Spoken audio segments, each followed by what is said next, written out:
मुख्यत्वे उद्यम प्रकाशन गेले 4 वर्ष आज या क्षेत्रामध्ये काम करत आहे. शॉप फ्लोअर मध्ये काम करणाऱ्या माणसाला त्याच्या भाषेतून नवीन तंत्रज्ञानाची, आलेल्या मशिनरीची, टूलिंगची, प्रोसेस मधल्या बदलांची माहिती त्याच्या जागेवर त्याला मिळावी, जेणेकरून त्याच्या कामामध्ये त्याचा उपयोग करून त्यांचं काम अधिक इफेक्टिव्ह आणि अधिक परिणामकारक, अधिक कार्यक्षमतेने कसं करता येईल, हा या सगळ्या उपक्रमामागचा मुख्य हेतू आहे. यामध्ये आम्ही आता मराठी, हिंदी, कन्नड आणि गुजराती अशा 4 भाषेतनं ही मासिकं प्रकाशित करतोय. सर्व मिळून सुमारे 50,000 कंपन्यांमध्ये, मशीन शॉपमध्ये विशेषतः आज ही मासिकं पोहोचतायत. त्याचा प्रतिसादही चांगला आहे, लोकांना त्याचा उपयोग होतोय अशाही आमच्याकडे प्रतिक्रिया येत आहेत. पण हे सगळं चालू करताना आमचे जे संचालक आहेत, ज्यांनी ही उद्यम प्रकाशन संस्था चालू केली, त्यांचं थोडं मनोगत आपण पहिल्यांदा 1-2 मिनिटांमध्ये ऐकूया आणि आपण आपल्या आजच्या कार्यक्रमाला सुरुवात करूया.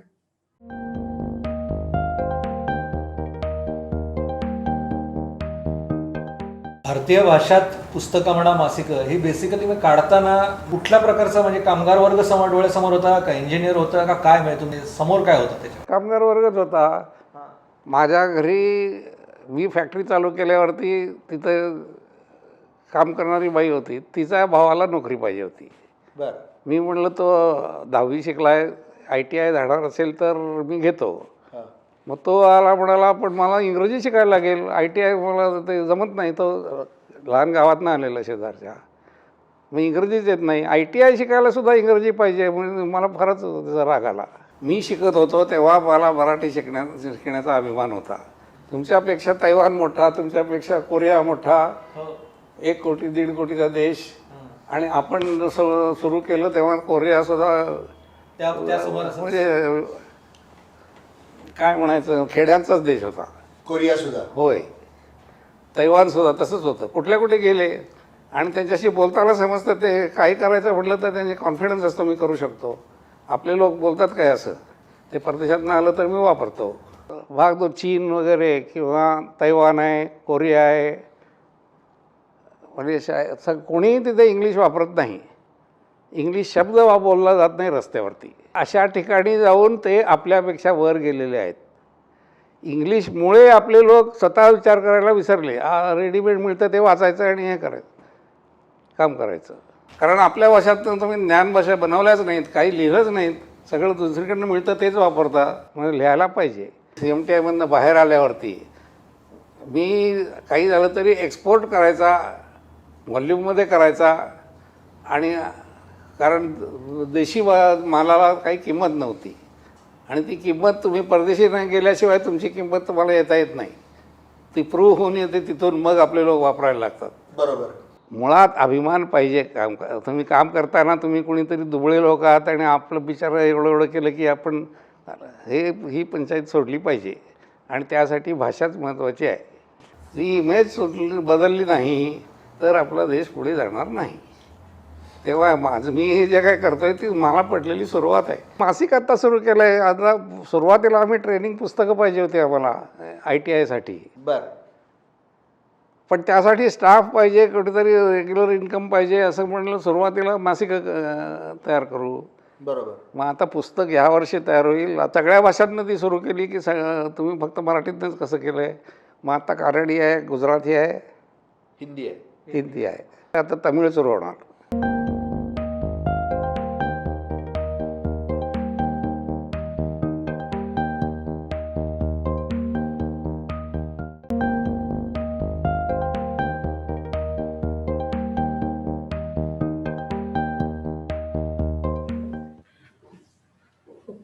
आपल्या भाषेतनं इंजिनिअरिंगचं ज्ञान मिळालं पाहिजे या मुख्य हेतूने साठे सरांनी ही संस्था सुरू केली आणि आज आम्ही मासिकांमध्ये काम करतोय, पुस्तकांमध्ये काम करतोय. आता हे छापील वाङ्मय जेव्हा आम्ही लोकांच्याकडे ज्ञानभाषा बनवण्याच्या दृष्टीने जसं साठे सरांच्या बोलण्यात आलं की जोपर्यंत ते ज्ञान आपण आपल्या भाषेतनं आणत नाही तोपर्यंत ती भाषाही समृद्ध होणार नाही आणि लोकांना ते आकलन होण्याकरता, त्यातल्या मुख्य कल्पना करण्याकरता ती त्यांच्या भाषेतनं कशी जाणं आवश्यक आहे. ह्या उद्देशाने सुरू झालेल्या उपक्रमामध्ये मगाशी म्हणल्याप्रमाणे आम्ही आता वेबिनार, त्याला मी यंत्रगप्पा असं नाव दिलेलं आहे. हे खरोखरच गप्पा या स्वरूपातलं संभाषण आज आपल्या समोर सादर होणार आहे. आजच्या व्याख्यानाचा किंवा आजच्या गप्पांचा जो विषय आहे तो अडथळ्यांवर मात असा मुख्य विषय आहे. आपल्याला माहिती आहे की कुठेही काम करताना फॅक्टरी असो, घरी असो, कुठल्याही कामामध्ये आपण जेव्हा काही उद्दिष्ट ठरवतो, काही ध्येय ठरवतो आणि त्या ध्येयाकडे वाटचाल करत असताना आपल्याला बरेचसे काही अडथळे येत असतात. आपापल्या अनुभवानुसार, आपापल्या कौशल्यानुसार काही चार जाणत्या लोकांचा सल्ला घेऊन आपण त्या अडथळ्यांवर मात करत पुढे जात असतो. पण ही जर का अडथळ्यांची वरती मात करण्याची पद्धत म्हणून आपल्या समोर आली, त्याला अधिक शास्त्रीय दृष्ट्या, अधिक ज्याला इंग्रजीत लॉजिकल वे वापरून, तर्कशास्त्र वापरून आपल्याला या अडथळ्यांवर जर का मात करता आली, तर ती मात करण्याची प्रक्रिया अधिक जलद होईल, अधिक प्रभावी होईल आणि त्याचा उपयोगी सर्वांना, आणि ती कारखाना तो कुठल्याही पद्धतीचा असो, उद्योग असो, या सर्व ठिकाणी ही वापरता येईल अशा पद्धतीची एक संकल्पना आहे. या संकल्पनेविषयी आज आपल्याकडे बोलायला 2 जण आलेले आहेत. त्यातले सचिन शेटे जे आहेत, त्यांची यज्ञ या नावाची संस्था आहे आणि ते गेले जवळजवळ 15 पेक्षा जास्त वर्ष थेअरी ऑफ कन्स्ट्रेंट्स, ज्याला आपण मराठीत अडथळ्यांवर मात असं आपण त्याचा एक नामोल्लेख करतोय, ह्याच विषयात वेगवेगळ्या कंपन्यांना, म्हणजे ते ऑटोमोबाईल सेक्टर असो किंवा आफ्टर मार्केट सेल्स असो किंवा इतर कुठल्याही पद्धतीचं जिथं जिथं उत्पादन होतं, जिथं काही संस्था आहे, अशा पद्धतीच्या संस्थांमध्ये, ऑर्गनायझेशनमध्ये ते या पद्धतीचे प्रोजेक्ट ते त्या कंपनीकडे जाऊन त्याचा पाठपुरावा करतात आणि त्याचं कसं अंमलबजावणी होईल याकडे सुद्धा व्यक्तिगत लक्ष देतात. म्हणजे सांगण्याचा अतिशय महत्वाचा मुद्दा असा आहे की आपल्याकडे आपण बघतो की बऱ्याच वेळा सल्लागार ही एक संस्था आपल्याकडे बऱ्याच अनेक गोष्टींमध्ये आपल्याला सल्ले द्यायला उपलब्ध असतात. त्या त्या क्षेत्रातले ज्ञानी लोक असतात, ते एक्सपर्ट असतात. पण यांचं एक वैशिष्ट्य असं सांगण्यात येतं की हे नुसतंच सल्ला देऊन थांबत नाहीत, तर त्याच्या अंमलबजावणीमध्ये त्यांचा पूर्णपणे सहभाग असतो. ते ही जरा वेगळी आणि चांगली गोष्ट आहे आपल्या सर्वांसाठी. तर असे सचिन शेटे आपल्या बरोबर आहेत आणि त्याचबरोबर त्यांनी ही कल्पना ज्या कंपनीमध्ये राबवली आहे, अशा बलोच पेंट इक्विपमेंटचे संचालक श्री पराग प्रभुदेसाई हे पण आपल्या बरोबर आहेत. पराग सरांचा जवळजवळ 25-30 वर्षाचा इंडस्ट्री मधला वेगवेगळ्या ठिकाणी काम करण्याचा अनुभव आहे. त्यांनी थर्मॅक्स पासून त्यांचं मोठं करिअर थर्मॅक्स मध्ये सरफेस कोटिंग डिव्हिजन मध्ये त्यांनी केलं. त्याच्यानंतर त्यांनी स्वतःची ट्रायोलॉजिक्स नावाची सरफेस कोटिंग, म्हणजे ज्याला आपले औद्योगिक किंवा कुठलेही यंत्रभाग तयार झाल्यानंतर त्याला जे काही फिनिशिंग करावं लागतं, पेंटिंग करावं लागतं, त्या पेंटिंगच्या करता जी काही सिस्टीम द्यायला लागतात, त्या ज्या करता ज्या काही व्यवस्था द्यायला लागतात, ती तयार करणारी कंपनी त्यांनी सुरू केली 2004 मध्ये. आणि त्याच्यानंतर 2016 मध्ये त्यांनी जवळजवळ 50 वर्षापेक्षा जास्त आज भारतीय उद्योग क्षेत्रात उपस्थित असलेली बलोच पेंट इक्विपमेंट ही सुद्धा त्याच सरफेस कोटिंग सिस्टीम मधलीच कंपनी ती त्यांनी चालवायला घेतली, ती विकत घेतली आणि आज या दोन्ही कंपन्या एकत्र करून त्यांचा मोठा व्यवसाय सरफेस कोटिंग या विषयामध्ये मोठ्या प्रमाणात चालू आहे. असे दोन, एक त्या अडथळ्यांवर मात या संकल्पनेवर काम करणारे सचिन शेटे आणि त्या संकल्पना आपल्या कंपनीत राबवलेले श्री प्रभू देसाई हे आज आपल्या बरोबर आहेत आणि त्यांच्याबरोबर आपण आता गप्पांना सुरुवात करूया. मी सुरुवात करताना पराग सरांना पहिला प्रश्न विचारणार आहे की मुळामध्ये तुमच्या कंपनीमध्ये ही कल्पना अडथळ्यांवर मात किंवा थेअरी ऑफ कन्स्ट्रेंट ह्या मार्गाचा अवलंब करावा असं तुम्हाला का वाटलं? कारण आपण जेव्हा जसं मगाशी म्हटलं तसं कुठलेही अडथळे आले तरी आपल्याकडच्या अनुभवाच्या आधारावर आपण त्याच्यावर मात करायचा प्रयत्न करत असतो. तर तुम्हाला असं का वाटलं की आपल्याला हा काहीतरी वेगळा मार्ग दिसतो, याचा आपण अवलंब करावा? पराग सर, तुम्ही बोलायला हरकत नाही. नमस्कार सगळ्यांना. आणि सर्वप्रथम उद्योग प्रकाशन आणि देवदत्त सर आणि त्यांची टीम यांचे आभार मानतो की त्यांनी आम्हाला ही संधी दिली हे बोलण्याची. आणि सचिन शेट्टे आणि मी मिळून तुम्हाला याच्यावर थेअरी ऑफ कन्स्ट्रेंट किंवा अडथळ्यांवर मात याच्यावर काय पद्धतीने आणि प्रॅक्टिकल दोन्ही झालं यावर आपण गप्पा करूया. आता देवदत्त सरांनी जसा प्रश्न विचारला की आणि जसं सांगितलं की बुलोज पेंट इक्विपमेंट प्रायव्हेट लिमिटेड ही कंपनी सरफेस कोटिंग फील्ड मध्ये अगदी स्टँडर्ड गन प्रॉडक्ट पासून ते टर्नकी प्रोजेक्ट्स मध्ये काम करते. आणि ही टोटल कंपनी आता ठाणे आणि पुणे या जागी ऑफिस आणि मॅन्युफॅक्चरिंग सेटअप आहे. त्याचबरोबर आज मला जे माहिती आहे की मशीन शॉप मधले बरेच जण आज म्हणजे हा मशीन किंवा मशीनिंग रिलेटेड आहे, तर त्याच्या रिलेटेड आमची दुसरी कंपनी जी ॲक्वाक्लीन सिस्टीम्स प्रायव्हेट लिमिटेड आहे, ती तर मशीन शॉपशी एकदम म्हणजे जशी सरफेस कोटिंग वाली आहे तशी ॲक्वाक्लीन पण आहे, की जे पार्ट्स क्लिनिंगसाठी भरपूर मशीनिंग वाले त्या अगदी मल्टीनॅशनल पासून ते शॉप फ्लोअर म्हणजे जॉब वर्कर्स पासून बऱ्याच जणांकडे बीम क्लिनिंग पासून ते parts cleaning in the Millipore level या पद्धतीचे आमचे प्रॉडक्ट्स त्याच्यात आहेत. आता आला प्रश्न की देवधर सरांनी जसं विचारलं की हे थेअरी ऑफ कन्स्ट्रेंट किंवा याच्याकडे का जावं असं वाटलं काय, तर देवधर सरांनी सांगितलं की थर्मॅक्स नंतर किंवा ओव्हरऑल जो प्रोफेशनल एक्सपिरियन्स जो माझा आणि माझ्या कलिग्सचा होता, त्याच्यानंतर आम्ही बऱ्याच गोष्टी शिकलो होतो. आपण जसं प्रोफेशनल करिअरमध्ये जातो तेव्हा भरपूर आपल्याला टूल्स शिकवले जातात मॅनेजमेंट, ज्याच्यात 6 सिग्मा आहे, ISO आहे, 5S आहे, TQM आहे, असे बरेच टूल्स असतात. आणि या सगळ्या याच्यात बऱ्यापैकी मी स्वतः कंपन्यांकडनं संधी मिळाल्यामुळे पर्सनली इन्व्हॉल्ड होतो या ह्याच्यात. आणि हे जरी असलं तरी जेव्हा पर्टिक्युलरली ट्रायोलॉजिक्स जी आमची जुनी कंपनी होती आणि बुलोज हे जेव्हा मर्ज केलं, तेव्हा एक वेगळ्या पद्धतीचा प्रॉब्लेम आमच्यासमोर उभा ठाकला. आणि तो म्हणजे आमच्याकडे एक टिपिकल प्रॉब्लेम आहे की एक प्रॉडक्ट्सही आहेत आणि प्रोजेक्ट्सही आहेत. आणि प्रॉडक्ट्स म्हणजे ते स्टँडर्ड प्रॉडक्ट्स म्हणजे स्प्रे गन असू दे, प्रेशर फिट कंटेनर असू दे, पेंट शॉप एक्सेसरीज असू दे, आणि प्रोजेक्ट्स म्हणजे टर्नकी प्रोजेक्ट जे कस्टमाइज्ड आहेत. त्यामुळे या दोन्ही ग्रुपला, या दोन्ही सिस्टीम्सला हे एका नजरेने बघता येत नाही. आणि हे सगळं बघत असताना एका कुठल्या तरी रेफरन्सने आमची यस टीम किंवा यज्ञ यांच्याशी कोऑर्डिनेशन किंवा इंटिग्रेशन झालं, त्यांच्याशी डिस्कशन झालं. आणि ते डिस्कशन आता आमच्याकडे प्रॉब्लेम काय होते, तर प्रॉडक्ट्स मध्ये ऍज युजल जसं टिपिकल असतं, मटेरियल शॉर्टेजेस होते, काही मटेरियल एक्सेस असायचं, काही कमी असायचं, इन्व्हेंटरी हाय होत्या. आणि शेवटच्या आठवड्यात सगळं बिलिंग व्हायचं, हे जे एक रेग्युलर पद्धतीचं होतं ती एक पद्धत होती.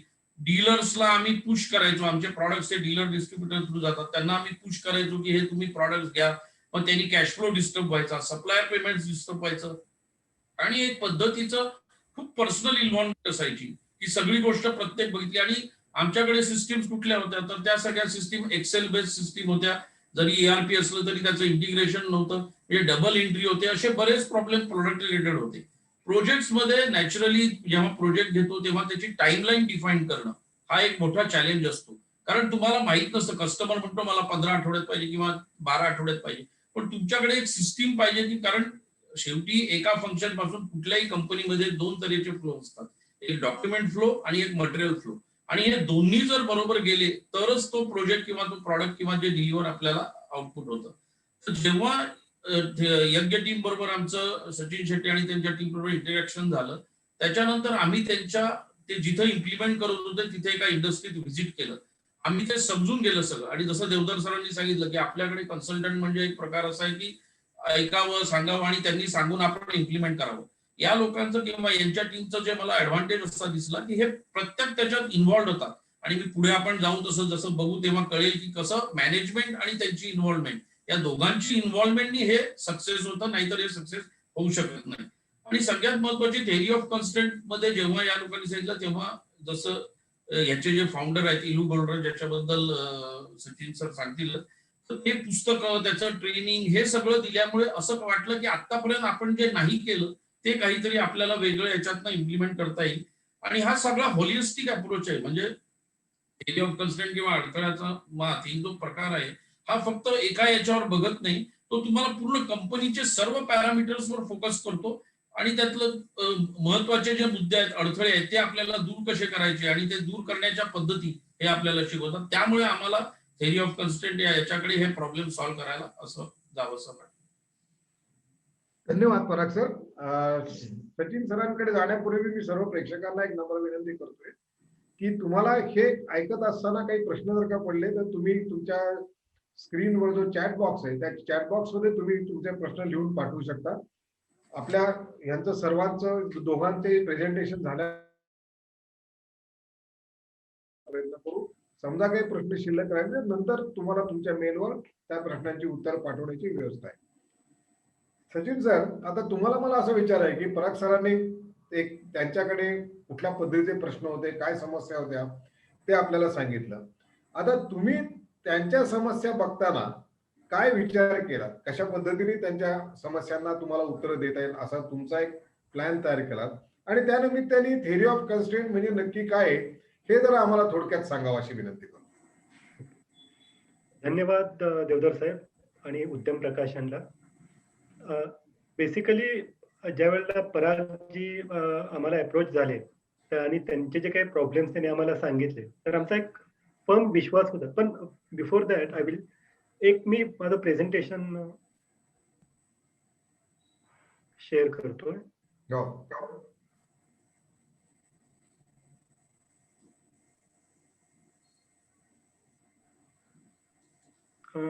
प्रत्येकाला विजिबल आहे का हे? हो आहे. तुम्ही फुल स्क्रीन करा प्रेझेंटेशन. हो केलं. हा Yes. ठीक आहे. ओके. तर सगळ्यात पहिल्यांदा ज्यावेळेला त्यांनी सगळ्या प्रॉब्लेमची लिस्ट आम्हाला सांगितली, त्याच्यानंतर आम्हाला हे लक्षात आलं की हे जे सगळे प्रॉब्लेम त्यांनी सांगितले, तर त्याचं एक लिंकेज आहे.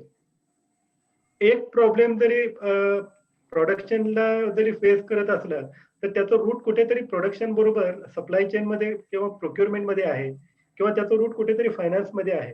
तर आम्ही पहिल्यांदा काय केले की त्यांनी जेवढे काही प्रॉब्लेम आम्हाला सांगितले, तर ते पहिल्यांदा एकत्र प्रॉब्लेम घेऊन त्यानंतर आम्ही त्यातले कनेक्टिव्हिटी शोधायचा प्रयत्न केला, की ज्याच्यामध्ये थिअरी ऑफ कन्सेंट्स मध्ये ज्याला कॉज अँड इफेक्ट अनालिसिस म्हणता येतं. तर त्याचा पहिल्यांदा कॉज अँड इफेक्ट अनालिसिस केला आणि त्याच्यानंतर आम्हाला एक रूट कॉज कळाला त्यांच्या प्रॉडक्ट बिझनेससाठी. तर रूट कॉज साधारणतः असा होता की ज्यावेळेला आम्ही प्रोडक्शन मॅनेजरशी चर्चा केली, तर त्यावेळेला प्रोडक्शन मॅनेजरला एका द्वंद्वात कायम जायचं, त्याला म्हणजे त्या द्वंद्वातून तो बाहेरच येऊ शकत नव्हता. तर ते द्वंद्व काय होतं, तर प्रोडक्शन मॅनेजरला एकीकडे मॅनेजमेंटला सॅटिस्फाय करायला त्याला नंबर ऑफ गन्स प्रोड्युस्ड हा एक पॅरामीटर आहे, आणि दुसरीकडे जे तुमचे ग्राहक आहेत की जे तुम्हाला ऑर्डर देत आहेत, काही ग्राहक तुम्हाला बल्कमध्ये ऑर्डर देतात, काही ग्राहक त्यांना, कारण यांचे जे काही गन्स आहेत की ज्या काही फास्ट मुव्हर्स आहेत आणि काही स्लो मुव्हर्स आहेत. तर काही जण स्लो मुव्हर्सचे असतील तर त्याची बॅच साईज ही कमी असते, तर काही जण 5 गन, 7 गन, 8 गन अशा पण मागतात. तर त्याला द्वंद्व असं होतं की एकीकडे मॅनेजमेंटला जर का सॅटिस्फाय करायचं असेल, तर मॅनेजमेंटला सॅटिस्फाय करताना मॅक्सिमम नंबर ऑफ गन्स हा पॅरामीटर आहे. म्हणजे त्याला तिथे कायम एफिशियन्सी हा नॉर्म कायम ऍक्टिव्हेट करायला लागतो. पण दुसरीकडं ज्या वेळेला त्याला अशा छोट्या छोट्या बॅच साईजची जी काय ऑर्डर येते ती पण त्याला वेळेवर पोहोचवणं ही सुद्धा त्याची जबाबदारी आहे. तर दुसरं द्वंद्व असं आहे की एकीकडे मॅनेजमेंट म्हणते की मला नंबर ऑफ गन्स पाहिजे, पण दुसरीकडे असंही आहे की मला पाहिजे ते मटेरियल म्हणजे व्हरायटी पाहिजे. म्हणजे एकीकडे माझी बॅच साईज वाढवायची का, तर मॅनेजमेंटला पाहिजे ते एफिशियन्सी हायर करायची, आणि दुसरीकडे जर का मला कस्टमरला सॅटिस्फाय करायचं असेल, तर मला कमीत कमी बॅचेस पण घ्यायला पाहिजेत आणि कमीत कमी बॅचेस घेऊन सगळेचे सगळे कस्टमर सॅटिस्फाय करायला पाहिजे. ज्यावेळेला ह्या द्वंद्वातून तो जात होता, त्यावेळेला त्याचं अजून एक कारण लक्षात असं आलं, हे द्वंद्व काय आहे? हे द्वंद्वाचं कारण असं आहे की सुरुवातच म्हणजे पूर्ण इंडस्ट्री प्रॅक्टिस अशी आहे की ते मटेरियल जे आहे तर ते पुश करायचं. दर महिन्याला जो काही टार्गेट आहे, जो काही कोटा आहे, तर तो सगळ्याचे सगळे मटेरियल पुश करायचं आहे. आणि हे पुश करताना स्वाभाविकच जे काही तुमच्याकडे मटेरियल अवेलेबल आहे, तर तेच पुश केलं जातं. जे मटेरियल अवेलेबल नाहीये ते मात्र मागे पडतं, आणि ते मागे पडताना प्रोडक्शनला पण मागे पडतं आणि सप्लायर डीलरला सुद्धा ते मागे पडतं. तर ह्या सगळ्याचा जेव्हा विचार करायचा आम्ही प्रयत्न केला, तर त्यानंतर आम्हाला लक्षात आलं की प्रॉडक्ट डिव्हिजनला इम्प्रूव्ह करायच्या दृष्टीने आपल्याला एक ऑब्जेक्टिव्ह घेता येऊ शकेल, आणि तो ऑब्जेक्टिव्ह आम्ही असा ठरवला की त्यांचा जो काही लीड टाइम आहे, लीड टाइम म्हणजे ज्या वेळेला त्यांना ऑर्डर रिसीव्ह झाली ते ज्या वेळेला ती ऑर्डर डिस्पॅच झाली, तो जर का आपण रिड्यूस करायचा प्रयत्न केला, तर आपल्याला त्या ऑब्जेक्टिव्हचा वापर करताना 2 बेनिफिट्स मिळणार आहेत. पहिला बेनिफिट असं मिळणार आहे, लीड टाइम रिड्यूस करणं म्हणजे आपसुकच तुमची कॅपॅसिटी मॅक्सिमम रिलीज करायचा प्रयत्न करणं, आणि दुसरा लीड टाइम रिड्यूस करणं म्हणजे जो काही ड्यू डेट परफॉर्मन्स आहे की मार्केटमध्ये कुठल्याही प्रकारच्या उत्पादनाला, मग ते मशिनिंग असू दे, एफएमसीचे असू दे, कुठलेही एक पत आहे मार्केटमध्ये प्रत्येक प्रोड्युसरची, की तुम्ही दिलेलं जे काही मार्केटमध्ये सांगितले की मला हे प्रॉडक्ट, समजा त्यांनी सांगितले की मला 5 प्रकारचे 5 क्वांटिटी वेगवेगळे असणारे प्रोडक्ट 10 तारखेला पाहिजे, आणि तुम्ही जर का ते 90 ते 100% दरम्यान जर का ते त्यांना त्यावेळी देऊ शकलात, तर साहजिकच तुमची पत सुधारते. इथे बुलोजमध्ये जे काही ऑन टाइम परफॉर्मन्स होता, तर तो थोडासा कमी होता. तर आम्ही तो विचार केला, म्हणजे उद्दिष्ट ठरवलं प्रॉडक्ट डिव्हिजनसाठी की आपल्याला लीड टाइम रिड्यूस करायचा आहे, लीड टाइम रिड्यूस करताना आपल्याला 2 ऍडव्हान्टेजेस मिळणार आहेत. एक म्हणजे आपलं अवेलेबिलिटी आणि ड्यू डेट परफॉर्मन्स पण वाढणार आहे आणि आपली कॅपॅसिटी रिलीज होणार आहे. हे एक पहिलं उद्दिष्ट ठेवलं. दुसरं उद्दिष्ट त्यांच्या प्रोजेक्ट ज्यावेळेला विचार केला, तर त्यावेळेला तिथे असं उद्दिष्ट ठेवलं आणि आता तिथे आम्हाला कारण त्यांचं जेव्हा आणखीन तिथे पण प्रॉडक्ट मध्ये जसं आम्ही डीप अनालिसिस करायचा प्रयत्न केला, तसं प्रोजेक्ट मध्ये पण डीप अनालिसिस करायचा प्रयत्न केला आणि तिथे पण आम्हाला असं कळलं की तिथे त्यांचं जे डिझाईन डिपार्टमेंट आहे, तर ते ज्या पेसनी काम करेल त्या पेसनी त्यांचा आउटपुट वाढणार आहे.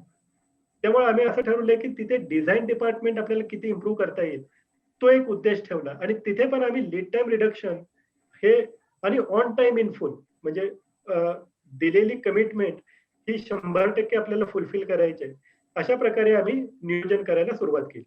आता हे नियोजन करायला सुरुवात करताना काहीतरी म्हणजे आपल्याला उद्दिष्ट कळली म्हणजे प्रॉडक्टला काय करायचंय, तर प्रॉडक्टला अवेलेबिलिटी आपल्याला इन्शुअर करायचे अक्रॉस आणि ऑन टाइम इन फुल हे द्यायचंय आणि प्रोजेक्टला पण अवेलेबिलिटी इन्शुअर करून ऑन टाइम इन फुल करून द्यायचं आणि ते करताना आपल्याला लीड टाइम श्रिंक करायचे.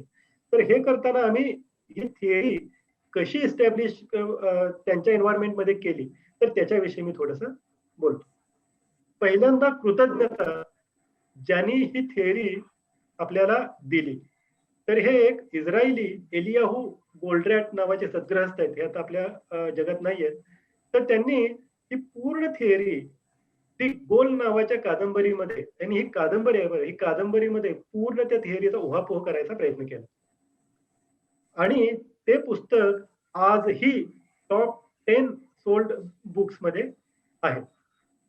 तर आता ह्या थिअरी विषयी थोडक्यात असं आहे की तुम्ही कुठल्याही प्रोडक्शन मध्ये जर का गेला तर प्रोडक्शन मध्ये एका मशीन मधून इनपुट येतं दुसऱ्या मशीन मध्ये जातं, परत त्या दुसऱ्या मशीनचं इनपुट तिसऱ्या मशीन मध्ये जातं.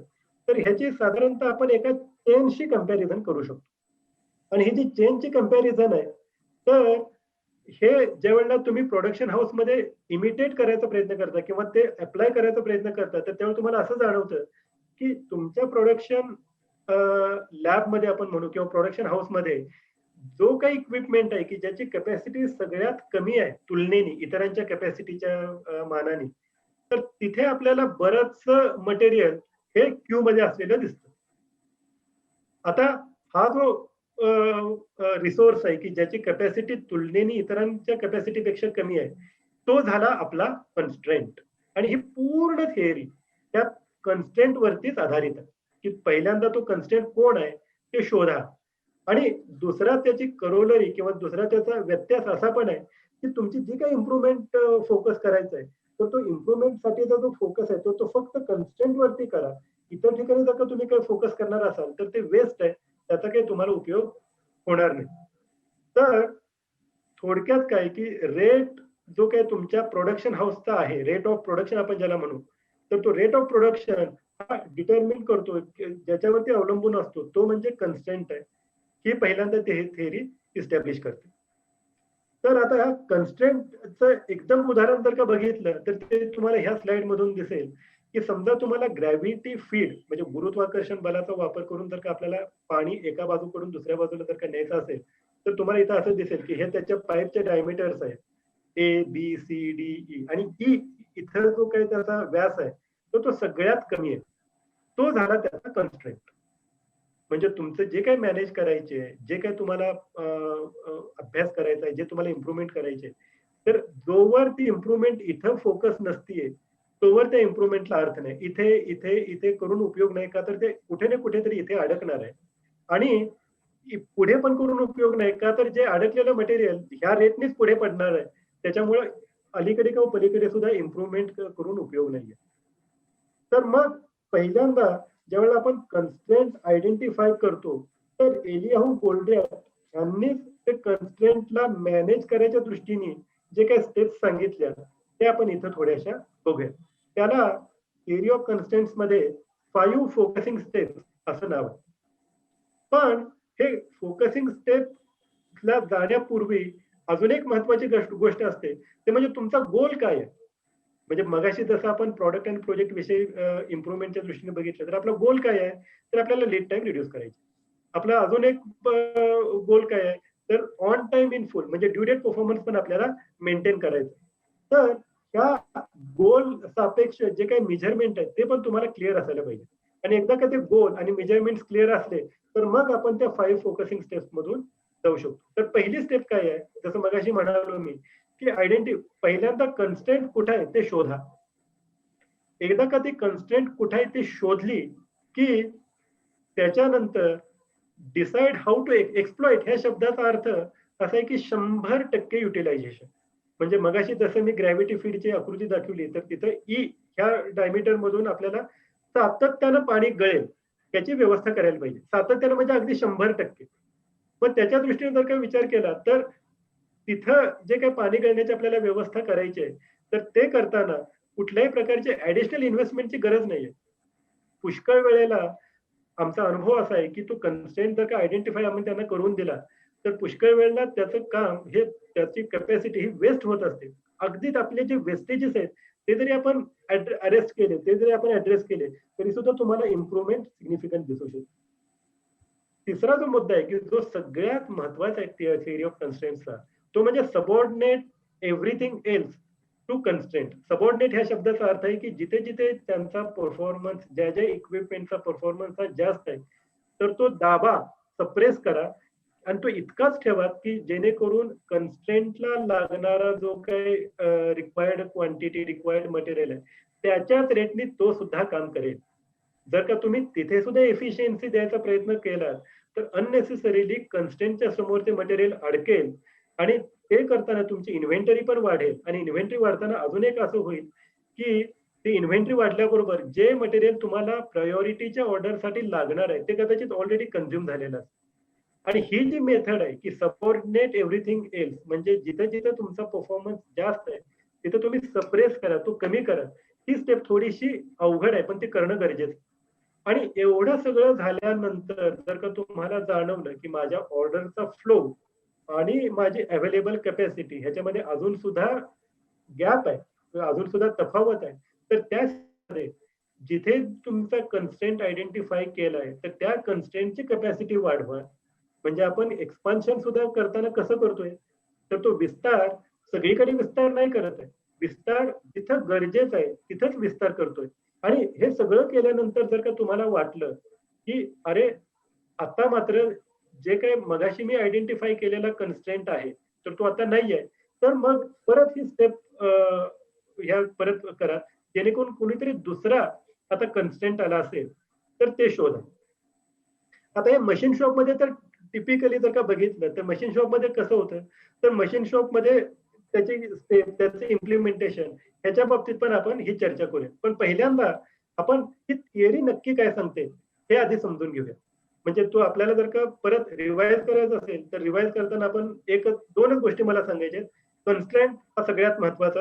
एफिशियन्सी जर का आपल्याला चेस करायची आहे तर ती फक्त कन्स्ट्रेंट वरती चेस करा. इतर ठिकाणी एफिशियन्सी चेस करायचा प्रयत्न करा तर तुमची इन्व्हेंटरी वाढेल, WIP वाढेल, तोटा आहे.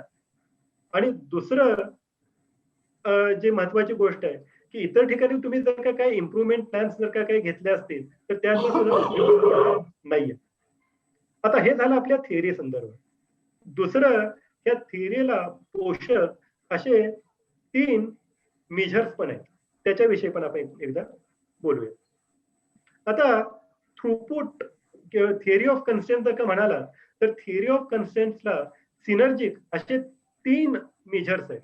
आणि ते मेजर्स कोणासाठी आहेत तर अगदी शॉप फ्लोअर पासून ते टॉप फ्लोअर पर्यंत सगळ्यांना विजिबिलिटी आणायच्या दृष्टीने. तर पहिला जो मेजर आहे किंवा त्याला मापन म्हणू आपण, मापक, तर तो पहिला मापक आहे थ्रूपुट. थ्रूपुट म्हणजे काय तर तुमची जी काय एका ठराविक पिरियडसाठी किंवा एका ठराविक प्रॉडक्टसाठी त्याची जी काय सेल्स व्हॅल्यू आहे, म्हणजे तुम्ही इनव्हॉइस व्हॅल्यू जी करता बिफोर टॅक्स, ती व्हॅल्यू वजा ट्रूली व्हेरिएबल कॉस्ट. आता ही ट्रूली व्हेरिएबल कॉस्ट म्हणजे काय तर त्याच्यासाठी एक साधा नियम असा आहे की जर का तुम्ही प्रोडक्शन मध्ये 1 युनिट जर का प्रोडक्शन नाही करायचं असं ठरवलं तर ज्या ज्या गोष्टी तुम्ही सेव्ह करणार असाल त्या सगळ्या गोष्टी इथं यायला पाहिजे. ते झाले ट्रूली व्हेरिएबल कॉस्ट. हे फार महत्वाचं आहे कारण मी मशीन शॉप मध्ये काही काही कॉस्टिंग शीट जेव्हा मी स्टडी करायला, अभ्यास करायला घेतला तर तेव्हा मला असं लक्षात आलं की त्या कॉस्टिंग मध्ये ट्रुली व्हेरिएबल कॉस्ट तर असतेच, पण त्याच्याबरोबर इतरही भरपूर गोष्टी असतात. म्हणजे इंटरेस्ट कॉस्ट असते, डेप्रिसिएशन असतं, त्याच्यानंतर सॅलरीज वगैरे पण ते अलोकेट करायचा प्रयत्न केलेला असतो. तर हे सगळं करायची गरज नाहीये. तुम्ही एवढाच थ्रूपुट, एवढाच तुम्ही मेजर लक्षात घ्या आणि त्याच्यावरती काम करायला चालू करा. इनफॅक्ट मी असं म्हणेन, की तुम्ही सेल्सला ठराविक कमी एम्फसिस केलं तरी चालेल.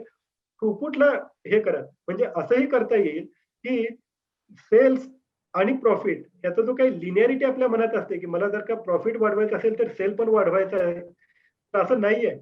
कदाचित तुम्ही तुमचे काही कस्टमर काही प्रॉडक्टमध्ये असंही असू शकेल, की जिथे तुमच्या त्या प्रॉडक्टमध्ये थ्रूपुट व्हॅल्यू जास्त आहे आणि त्याचा जर का सेल तुम्ही वाढवला, तर तुम्ही तुमचं प्रॉफिट सबस्टन्शियली वाढवू शकाल. सेल त्या प्रमाणात वाढलेलं नसेल. हे सगळ्यात महत्वाचा मेजर आहे. दुसरा मेजर आहे, तो म्हणजे इन्व्हेस्टमेंट. तर इन्व्हेस्टमेंटमध्ये 3 डायमेन्शन्स येतात. एक म्हणजे तुमची पूर्ण इन्व्हेंटरी. मग ती फिनिश्ड गुडमध्ये असेल, डब्ल्यू-आय-पी मध्ये असेल, डब्ल्यू-आय-पी म्हणजे वर्क इन प्रोसेस मधली असेल किंवा रॉ मटेरियलची असेल आणि ही सगळीच्या सगळी इन्व्हेंटरी ही पर्चेस कॉस्ट वरती तुम्ही घेणं गरजेचं आहे. कुठल्याही अलोकेशन न करता.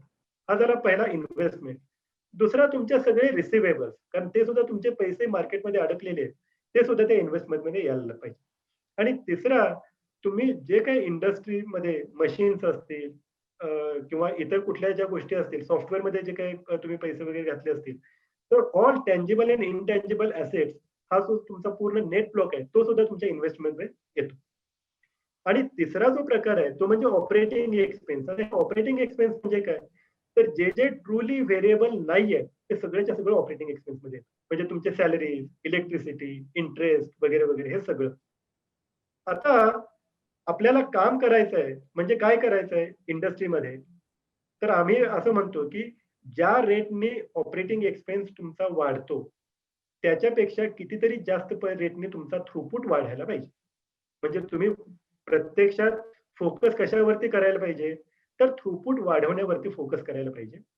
ऑपरेटिंग एक्सपेन्स तसाच ठेवला पाहिजे किंवा तो कमी करण्यासाठी प्रयत्न केला पाहिजे. एक लक्षात घ्या, की ऑपरेटिंग एक्सपेन्स एका ठराविक मर्यादेपर्यंत कमी करता येऊ शकतो. तो झिरो करता येऊ शकत नाही.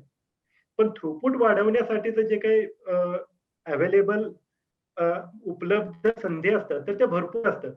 त्यामुळं आमची पूर्ण कुठल्याही एंगेजमेंटमध्ये फोकस असा असतो, की थ्रूपुट वाढवण्याच्या दृष्टीने आमचा फोकस असतो आणि हे करताना तुमच्या ऑपरेटिंग एक्सपेन्स पण कॉन्स्टंट राहिला पाहिजे आणि इन्व्हेस्टमेंट ही कमी झाली पाहिजे. म्हणजे कमीत कमी इन्व्हेंटरीमध्ये जास्तीत जास्त तुम्हाला प्रोडक्शन काढता यायला पाहिजे.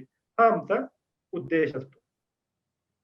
आता हे झालं पूर्ण थिअरी संदर्भात आणि ह्याच्या त्याचे मेजर्स काय असतील, मापकं काय असतील ह्याच्या संदर्भात. आता आपण एक स्टेप मागे घेऊन मगाशी जसं परागजींनी त्यांच्या अडचणी सांगितल्या आणि त्या अडचणींवरती आम्ही त्याचा रूट कॉज काय शोधला आणि त्याच्या दृष्टीने आम्ही कशी शॉप फ्लोअरवरती आखणी केली, तर त्याच्याविषयी थोडं मी सांगतो. या थिअरीचा वापर करून एक आपल्याला सगळ्यात महत्वाची गोष्ट करता येऊ शकते, ते म्हणजे कॅश जनरेशन. आता हे कॅश जनरेशन कसं काय?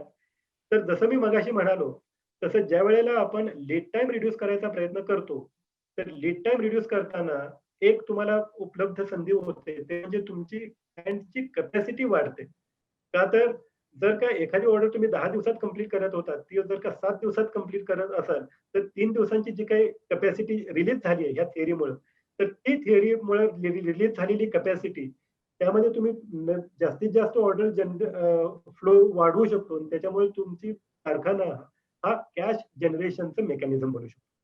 आता हे कॅश जनरेशनचं मेकॅनिझम करताना आपण थिअरी ऑफ कन्स्ट्रेंट्सचा वापर करून ते कसं करायचं ह्याच्याविषयी थोडंसं. पहिल्यांदा जर का बघाल, तर इथं तयारी करताना एक गोष्ट करायला लागते, ते म्हणजे तुमच्याकडे प्रॉडक्टला असणारे जे सगळे ऑर्डर्स आहेत, तर त्याची तुम्हाला एक प्रायोरिटी ठरवायला लागेल, की ह्या प्रायोरिटीने मी सगळ्याच्या सगळ्या ऑर्डर्स मी एक्झिक्यूट करणार. प्रायोरिटी कशावरून ठरेल? तर त्याच्या ड्यू डेट वरून ठरेल. म्हणजे मला ही ऑर्डर ह्या तारखेला डिस्पॅच करायची. जर का मला हे क्लिअर असेल, तर मला हे पण क्लिअर आहे, की ती ऑर्डर माझ्या कन्स्ट्रेंट मधून कुठल्या तारखेला प्रोसेस होऊन पुढे जायला पाहिजे. सध्या तरी आपण तारखेवरतीच फोकस करूयात, कारण इथं प्लॅन करताना कदाचित ऑर्डर ही काही काही वेळेला कन्स्ट्रेंट वरती 1 तासात कंप्लीट होणारी, 2 तासात कंप्लीट होणारी. पण सध्या तरी आपल्या सिम्प्लिसिटीसाठी आपण तारीख हा एक मेजर करूया. तर मला हे क्लिअर आहे, की हे कन्स्ट्रेंट वरती कधी ते प्रोसेस होणं गरजेची आहे. आणि एकदा का ती डेट कळाली, तर त्याच्यानुसार मला त्याचं वर्गीकरण पण करणं गरजेचं. ते वर्गीकरण कसं? तर समजा त्या तारखेला ती ऑर्डर इथं प्रोसेस व्हायला अवेलेबल असायला पाहिजे होती. ती जर का तारीख उलटून गेली असेल, तर याचा अर्थ ही ऑर्डर ब्लॅक आहे.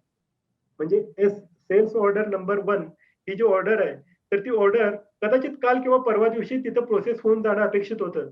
पण ती झाली नाही, त्याच्यामुळे ती ब्लॅक. सेल्स ऑर्डर 2, 3, 4 ह्या ज्या ऑर्डर्स आहेत, ह्या रेड आहेत. म्हणजे काय?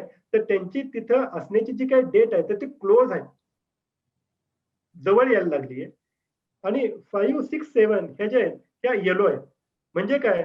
तर त्यांची ऑर्डर येण्याची जी काही वेळ आहे, त्यामध्ये थोडंसं अंतर आहे. इथं आम्ही बुलोजमध्ये करताना म्हणजे परागजी पण सांगतील, साधारणतः 3-3 दिवसांचं आम्ही स्लॉट केलेले आणि त्याच्याप्रमाणे कार्य हे केलेलं. आणि ग्रीन म्हणजे काय? की त्याला आता वेळ आहे. ह्या मेथडचा 2 अंगाने आपल्याला फायदा होतो. पहिला फायदा काय? तर एखादी रेडमध्ये ऑर्डर जाणं म्हणजे काय? तर मला आत्ता जर का मी त्याच्यावरती करेक्टिव्ह ॲक्शन्स घेतल्या, तर तर आज सुद्धा मी ती ऑर्डर ड्यू डेटच्या अगोदर किंवा ड्यू डेटपर्यंत मी म्हणजे तुम्हाला एक वर्किंग टेम्प्लेट किंवा वर्किंग इन्स्ट्रक्शन्स मिळतात, की मला ह्या ऑर्डरवरती जर का काम करायचं असेल, तर जो सिग्नल आहे, तर तो पूर्ण संपली वेळ आणि मग मला सिग्नल मिळाला असं होत नाही. तुम्हाला सिग्नल मिळाल्यानंतर तुमच्याकडे अवेलेबल टाईम आहे, तोवर तुम्हाला करेक्टिव्ह ॲक्शन घ्यायसाठी सिग्नल मिळतो आणि त्याच्यावरती तुम्ही करेक्टिव्ह ॲक्शन घेऊ शकता. हा एक कॅश जनरेशनचा मुद्दा आहे. आणि दुसरा जो मशीन शॉपसाठी फार महत्वाचा आहे, तो म्हणजे कॉस्ट रिडक्शन. पुष्कळ मशीन शॉपमध्ये कॉस्ट रिडक्शन करायसाठी मटेरियलमध्ये कॉम्प्रोमाइज करा किंवा त्याचं जे काही लागणारा वेळ आहे, तर त्याच्यामध्ये आपण काही काटछाट करू शकतो का? अशा प्रकारे अप्रोच घेतले जातात. पण माझ्या मते थिअरी ऑफ कन्स्ट्रेंट्सचा वापर करून सुद्धा तुम्हाला कॉस्टमध्ये लिव्हरेज आहे. आता हे कॉस्ट क्लासिफिकेशन एवढ्यापुरतं मर्यादित न ठेवता आपण ह्याला थोडंसं वाईड स्कोप देऊयात, की आपण ऑर्डर घेताना जर का आपल्याला पोषक अशा ऑर्डर सिलेक्ट करू शकलो तर. मग आपल्याला पोषक कुठल्या? तर ज्याच्यामध्ये मला जास्त प्रॉफिट आहे, अशा ऑर्डर सिलेक्ट करू शकलो तर. आणि त्याच गोष्टीचा वापर आम्ही बुलोजमध्ये करायचा प्रयत्न केला आणि आम्ही काय केलं ते मी थोडंसं सांगतो. पहिल्यांदा आम्ही कॉस्टला क्लासिफाय केलं. एक म्हणजे व्हेरिएबल कॉस्ट म्हणजे मगाशी जसं मी एम्फसाइज केली, ट्रुली व्हेरिएबल कॉस्ट आणि दुसऱ्या तुमच्या फिक्स्ड कॉस्ट.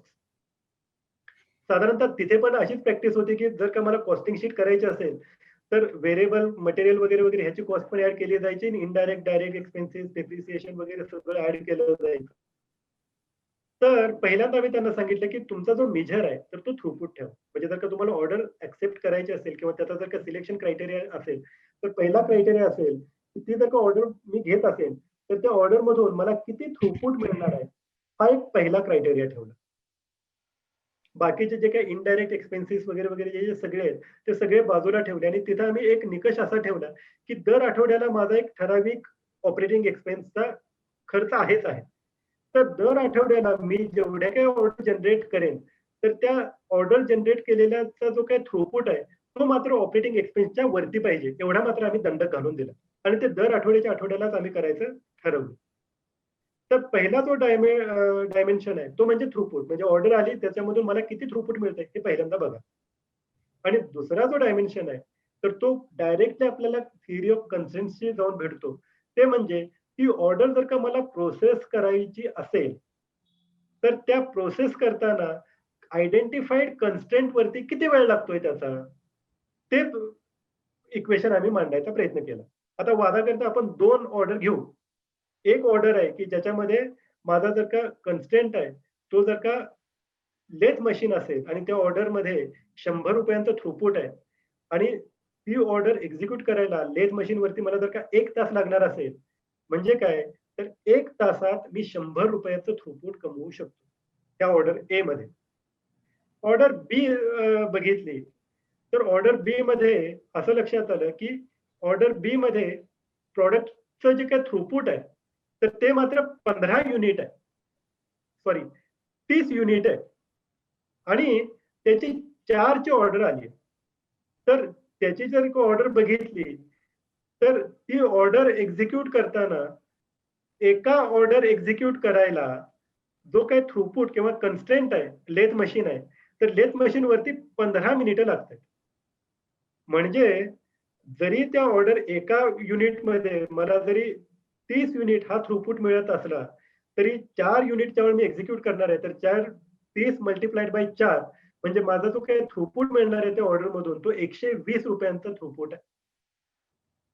म्हणजे आपल्याला थ्रूपुट पर कन्स्टेंट युनिट हा डायमेन्शन वापरून जिथे जिथे थ्रूपुट पर कन्स्टेंट युनिट जास्त त्या ऑर्डर आम्ही प्रायोरिटी मध्ये आणायचा प्रयत्न केला आणि तशा पद्धतीनं आम्ही ऑर्डर वरती फोकस करून सेल्सला इम्पॅक्ट न करता प्रॉफिटला इम्पॅक्ट करायचा प्रयत्न आम्ही करून दिला.